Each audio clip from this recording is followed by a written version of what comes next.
Shalom, shalom. How are you? I hope you're doing great. When I praise Jesus, everybody. Leo nataka niongee na watu wa Mungu.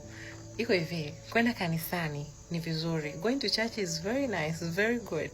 Lakini wewe kuwa ndiko utakako badilisha dunia. Namaanisha kusema nini?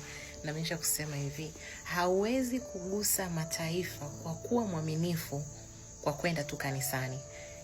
You cannot impact the world by being so faithful to go to church. Utagusa mataifa kwa kuwa mwaminifu kuwa wewe kanisa pale ambapo upo nje ya kanisa.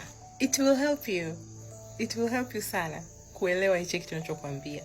What I mean is this. You will impact the world by you and me being faithfully out there in the world.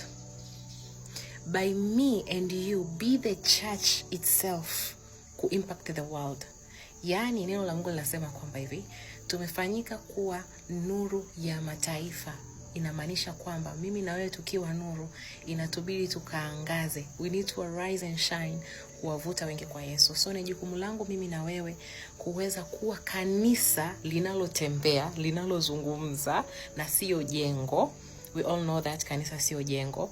And then tuweze kuwa na miguso katika mataifa na kwa watu wengine. Dunia sasa hivi haihitaji Wakristo wengi tu ambao wanaenda tu kanisani. Hapana.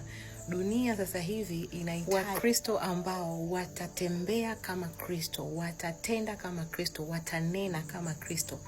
Every day, every time, every hour, so that uweze ku-impact the world. Mimi na wewe tumeokolewa kwa neema ya Kristo ili tuweze kuwa mikono na miguu ya Yesu. Yani, we have been saved to be the hands and feet of Christ, to go out there and preach the word. So take your opportunity ya hii sasa hivi. Kazini kwako, sehemu yoyote ambapo utakutana na mtu ambaye bado hajamjua Kristo, mtangaze Kristo, mwambie habari njema za Kristo. Kuwa sababu ya mtu mmoja kumpokea Yesu, kwa sababu neno la Mungu linasema kwamba anayo heri mtu atakayechagua fungu jema la kumfuata Kristo. Not by self-righteousness, hapana, lakini by the Spirit of God with boldness, love and truth. Waambie ukweli kuhusiana na Kristo. They will know the truth and the truth shall set them free. God bless you.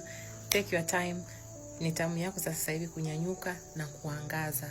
Make sure rafiki yako, ndugu familia yako, yeyote ambaye anakuzunguka anasikia habari ya Kristo. Maamuzi yabaki mikononi mwake. Either atampokea au hatampokea, because time is up. Jesus is around the corner. Yesu anarudi. Hizi ni siku za mwisho, mtu wa Mungu. Changamka. Taji linakusubiria. Changamka. God bless you and bye.